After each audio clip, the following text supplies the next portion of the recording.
Okay, well, I'd say that's everybody that's joining us for today. Unless anybody hops on later, we can get started. Welcome to today's weekly Town Hall meeting, March 7th, 2023.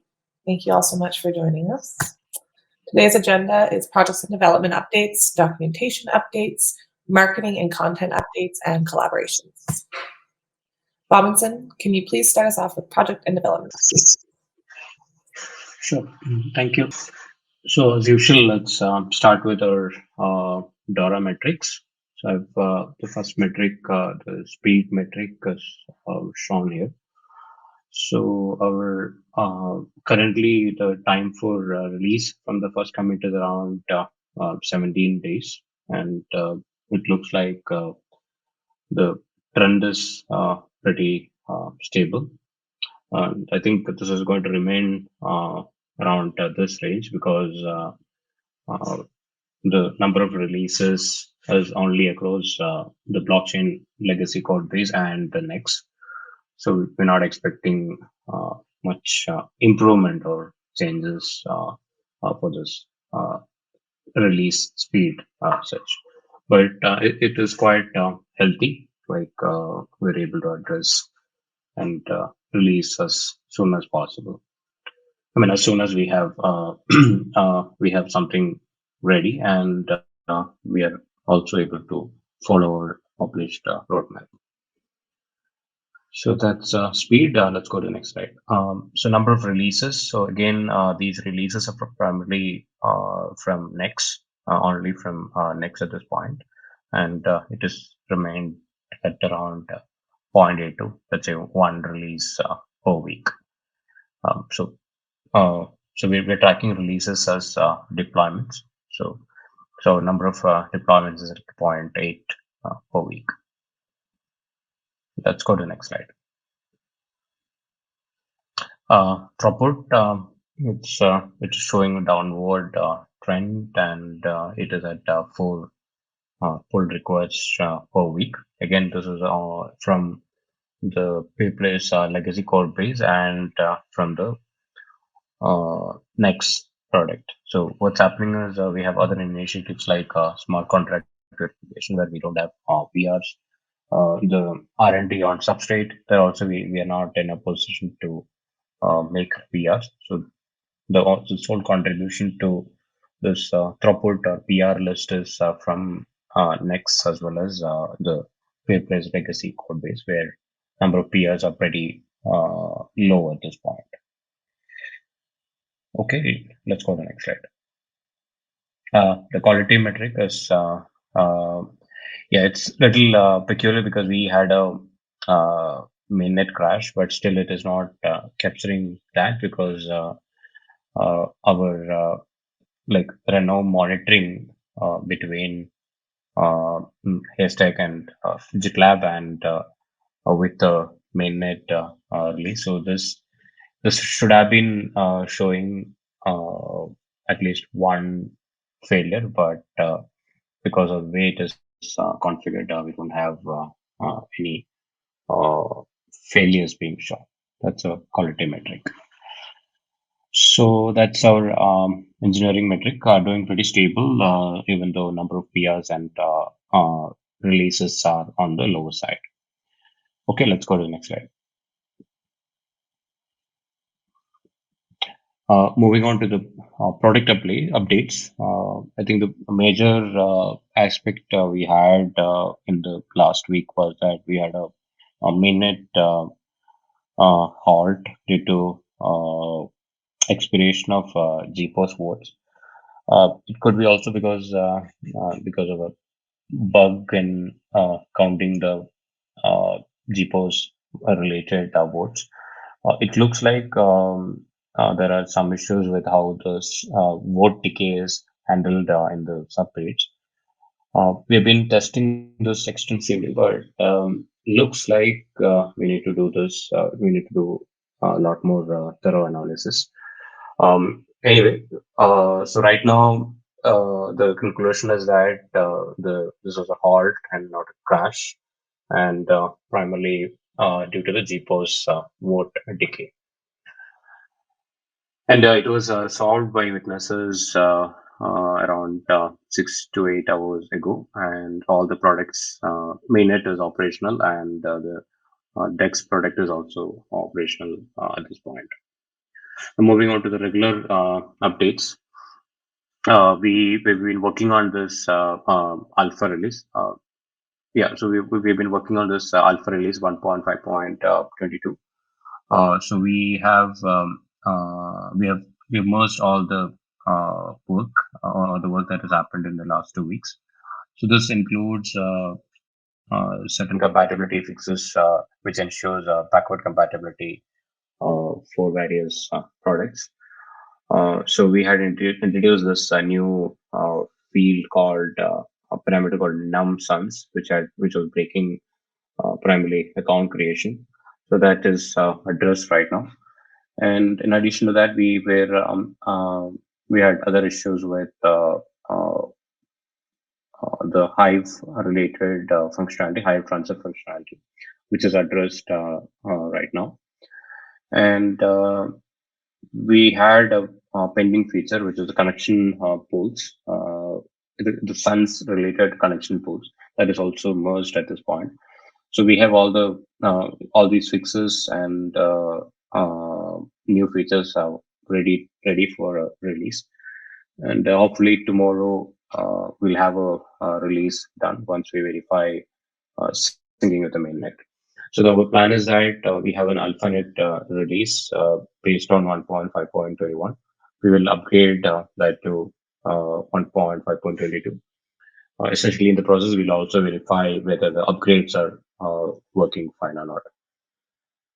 And so this diagram, what we have, this is the plan, and we are working as per the plan at this point.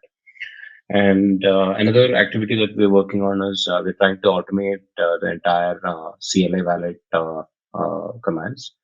So there are two objectives behind it. One is to cover various scenarios which is not covered under NEX and other endpoints. So that is one. And secondly, we want to investigate the Sun related operations and its performance, how we are connecting to Hive and Bitcoin and Ethereum. So that is another uh, area which we need to focus on. So right now the status is that the Nimble team has they've messaged saying that they have a POC available, and some of our basic commands are automated at this point. So once we receive the samples from them, we will proceed with the rest of the commands as well. So that is also looking good. Yeah. So that's the uh, legacy update on the Peerplays legacy code base. Okay, let's go to the next slide. On the substrate R&D, previously I talked about attempting to have an initial build with various libraries and this Babe consensus. So we managed to create a build, and we also have a testnet running on this. We're calling it as Peerplays Discovery at this point. Uh, let's go to the next slide where I have some details on this. Yeah, so on this Peerplays Discovery testnet, which is based on Substrate and a few of the pellets from Frontier, what we are able to primarily deploy this, and we have a block explorer connected to it, which is a Polkadot JS, and we managed to deploy some of the mini ERC, mini Solidity based smart contracts. In the screenshot, I've shown ERC20 smart contracts, ERC20 smart contract from Uniswap being deployed, and we are also able to connect MetaMask to the chain. So this much is possible at this point. So what has been verified is that we have uh, some level of Ethereum API compatibility. We're able to connect MetaMask. We're able to deploy Ethereum-based smart contracts, and we also have the Explorer working. Now there are certain quirks also, uh, like we are yet to figure out how to handle the Genesis. So we're working on that. And some of the Ethereum related APIs, at least the ones which is relayed by MetaMask, seems to be having problems. Like when we do the transfer between multiple accounts, there are challenges. But overall, looks pretty very, very positive. And these accounts what we're creating, these are essentially hard coded because we are yet to understand how to populate accounts and how to have balances, etc. So in a nutshell, we have an early build available, and the dev team is verifying and trying to understand missing functionality. In addition to this, we are also trying to figure out which block explorer should be used, and what are the missing functionalities in these libraries, these explorers or libraries like Polkadot, etc. So that's in progress.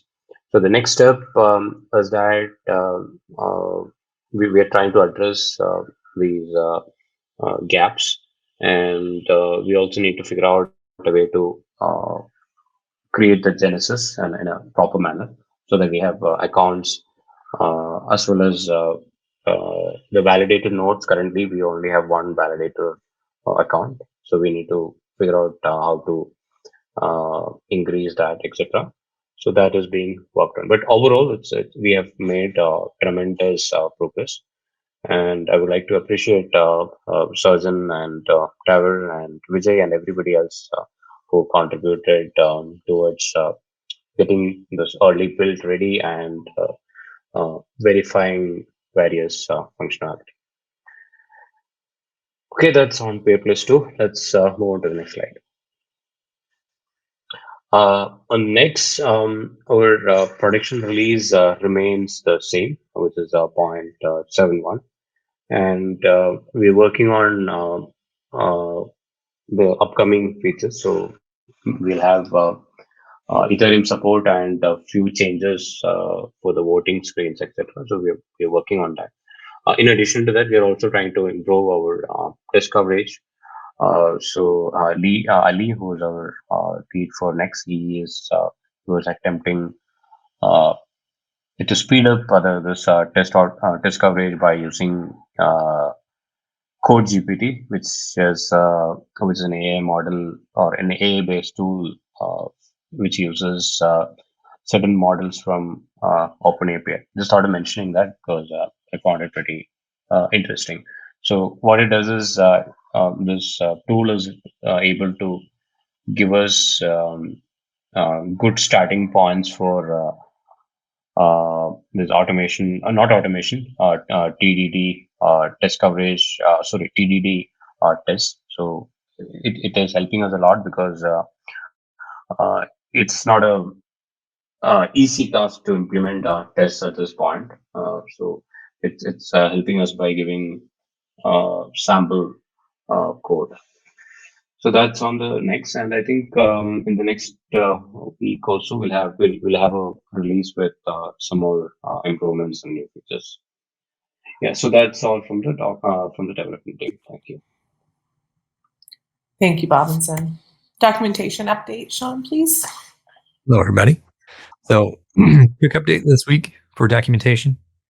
Last week, we had our kickoff for our risk discovery workshop, and that was a very productive first session. This week, we have 2 more sessions, including one today. So, thank you for all who participate, and looking forward to see you there. And then other than that, we have ongoing designs for our Together app and continuing to work with GBC for developing their data models for peer review. And so hopefully we'll have a test net coming pretty soon, possibly this week, with which we can start applying those data models and test on our test net. So that's it for my documentation updates this week. Thank you very much. Thank you, Sean. Michael, marketing and content updates, please.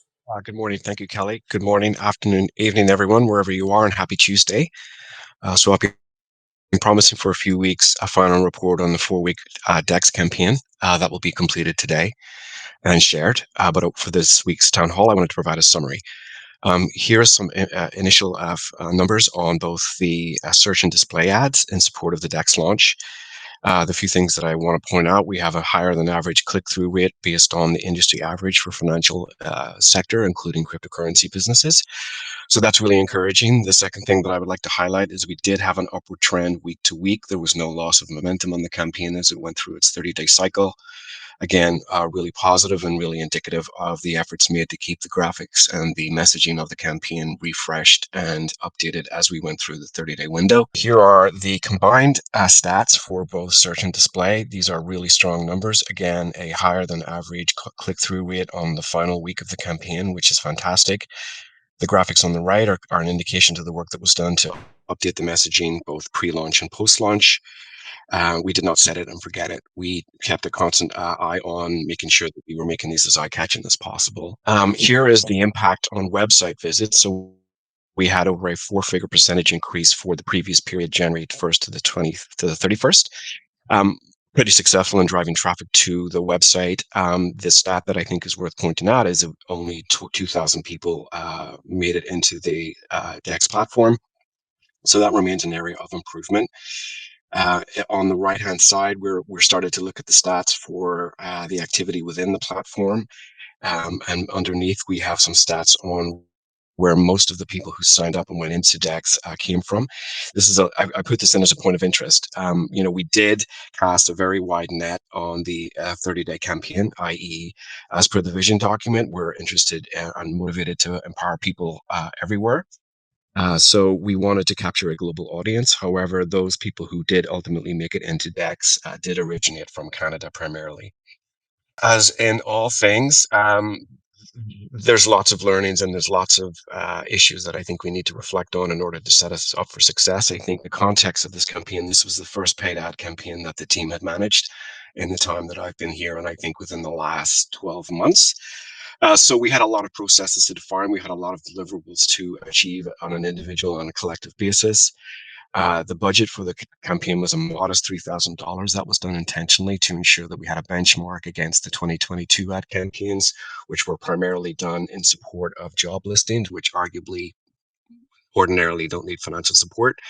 However, this is, I think it's worth noting that as a first paid ad campaign that we've done within a 12-month period, we really expect a behavioral shift from not only individuals in the Peerplays organization, but also within the community.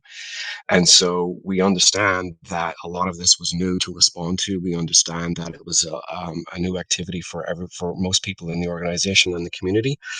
However, in terms of highlights, unlike previous campaigns, we had no red flags during the campaigns from any of the platforms that we posted paid digital ads on. No operational blockers there, which is really important because when you start to talk about decentralized finance, you run the risk of getting red flags or alerts. None of that happened this time, so that has given us clear insight as to how we manufacture these campaigns moving forward and stay on the right side of the law, for lack of a better term. We did have a higher than average click-through rate on everything that we posted. We had increased traffic generation to the website and some visibility into DEX, and we had a upward trend on a weekly basis on each of the ads. Some of the challenges that we experienced, we obviously changed the URL for the platform 3 days after it launched. That required updated to multiple assets very speedily. So thank you for the team for managing that. And for Vitor specifically, there is an element of managing the budget on a daily basis. There's a little bit of an automated process there on the Facebook side. It can determine randomly to spend $500 or $200 or $75. So Vitor did a wonderful job of ensuring that that was managed as much as possible. Again, the final report will be available today, and we will share that with you. Any questions about the final report, please feel free to follow up with either Vitor or myself for additional clarity. It's been a year since we engaged with the community, so the time has come for a 2023 community survey. This was intended to go live yesterday, but we delayed it for one day.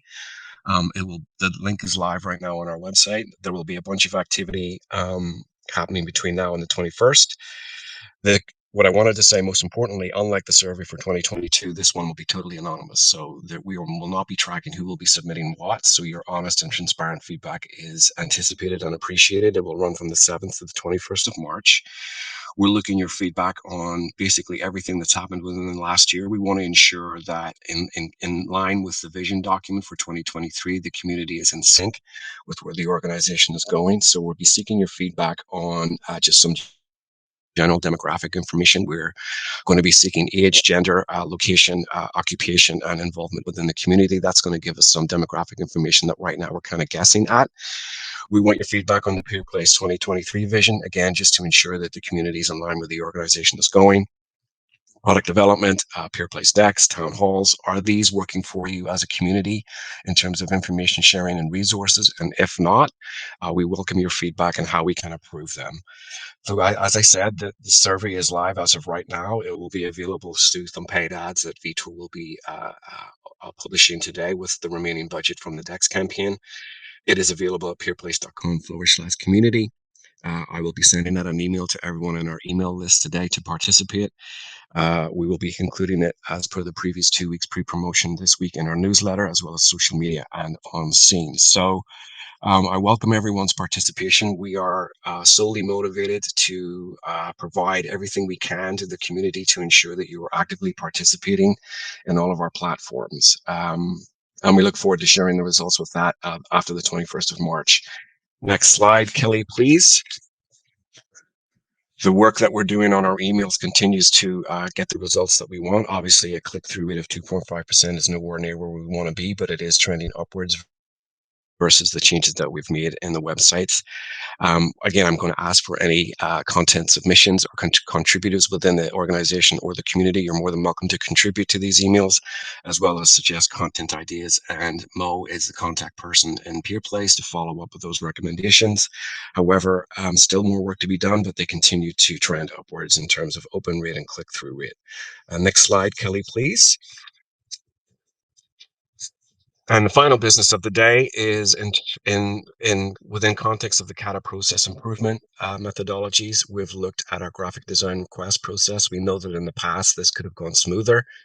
We know that in the past that there's areas for operational improvement. This graphic design request form is to ensure that all graphic design requests from within inside the organization are executed in a timely fashion. This form is for every member of the marketing content team, as well as everyone else.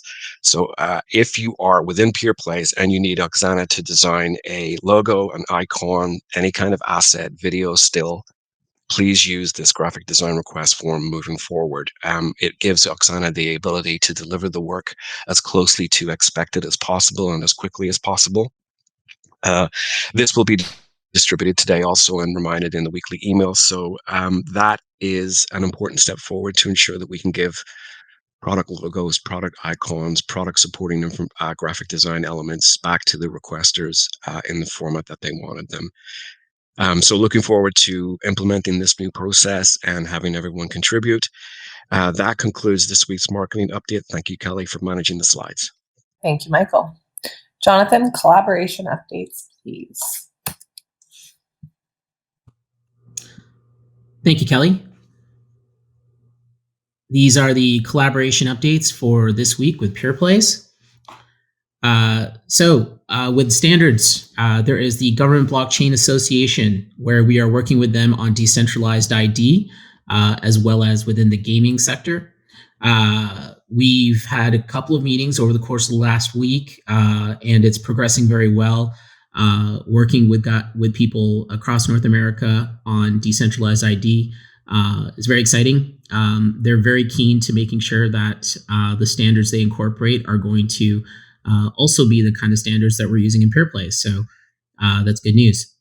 In gaming, the Gaming Benefits Corporation, we had another call with them this past week and also went over technical details. Part of that was what Sean mentioned in relation to the specs that were required to be able to complete the MVP, all going very well. And in the community sector, Avalon, as you can see, we are now having our meetings on the Scenes community platform, which we are going to continue with, which we're going to continue moving forward. That's all going very well. There is more progress in regards to the Avalon Meta company in their merger with another company that's that is an educational platform. So that's going to help with the development going forward.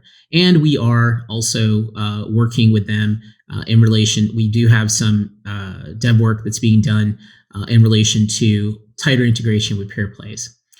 So there was more progress on that this past week. Dedicated team updates. So we were looking for a developer, a Rust developer, and that was our update last week. And however, as Bobson indicated in our update, we've made more progress on the Peerplays smart contract layer type development, what we refer to as Peerplays 2. And so we are no longer actually looking for this additional Rust developer because our team has done such excellent work with taking on this task. We were able to get more work done than expected.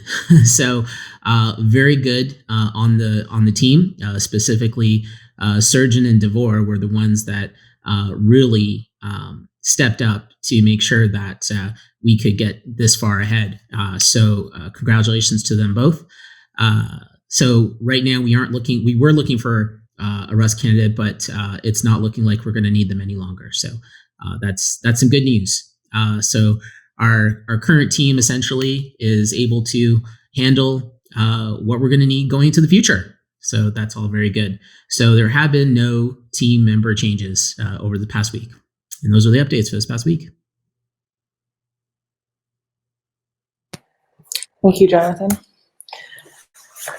Okay, questions, comments, thoughts. We've had 3 questions come in from the community. Jonathan, what makes you excited about ETH Sends? Oh, wow. What doesn't make me excited about ETH Sends is probably would be a shorter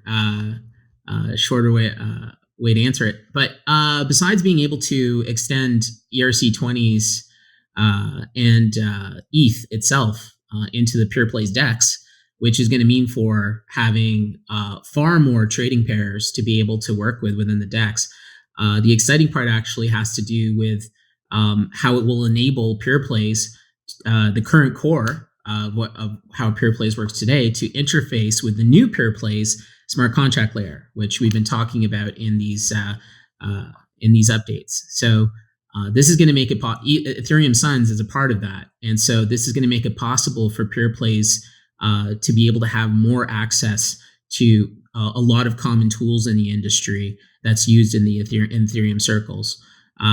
For example, it's going to make it possible for us to be able to utilize MetaMask with Peerplays, which there has been a lot of talk about that and wanting to be able to use MetaMask specifically with being able to hold Peerplays assets. And it's going to allow us to just be able to do more overall. So that's essentially it. And it means that we're going to be able to just have a lot more activity, have a access to a larger audience. So that's it. Thank you. Why do you think ETH Suns will be more or less successful than other Suns? Yeah, so the demand for ETH Suns and the related assets are much greater than anything we've ever seen in regards to Bitcoin or Hive.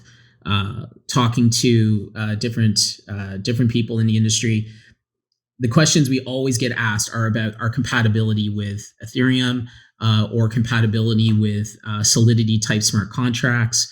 And so that is why it would provide more success than what we're seeing from assets in other blockchains that are not programmable. So the big difference is that Bitcoin is a coin. Hive, it is also only a coin as far as what it does in relation to Peerplays. But when it comes to what we would see with an Ethereum Suns, we're now dealing with being able to interface with smart contracts as well. So it means that that's a whole other level of usability and compatibility. So Yeah, so that's and then of course we get access to all the tools and the libraries, like I mentioned, are also a major factor that's going to make it more successful. Thank you. Finally, are there any games in development currently by us or partners? Yeah, so I give updates regularly on these things. So I guess this is a question from somebody new who hasn't followed the town halls. So I'll reiterate again. We have our collaboration with the Gaming Benefits Corporation, which is specifically about charitable gaming, regulated charitable gaming. And so the games that they have thus far have to do with a classic and a progressive 50-50 draw type platform. They also have a merchandise draw platform, which is very popular with charities. And they also have Chase the Ace, which is a game that originates from right here in Nova Scotia, which is where I am. And that all ties into a regulatory dashboard, which is where Peerplays comes in. So those are the games that they are working on. Other games, there's also Mars VR. I didn't have anything to report on them this week, but I do believe there will be something next week. But regardless, Mars VR Labs works in the medical sector, providing gamified rehabilitation, and that's physical rehabilitation. So using a VR game, people are able to get rehabilitated faster, with less cost, and being able to have fun doing it.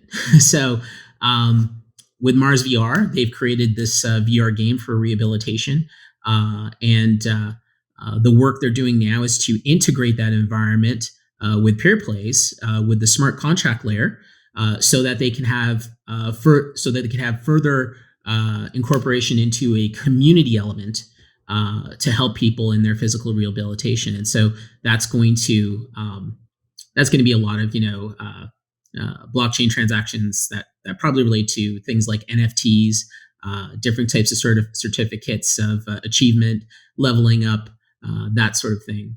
All of that would be taking place in the Peerplay smart contract layer.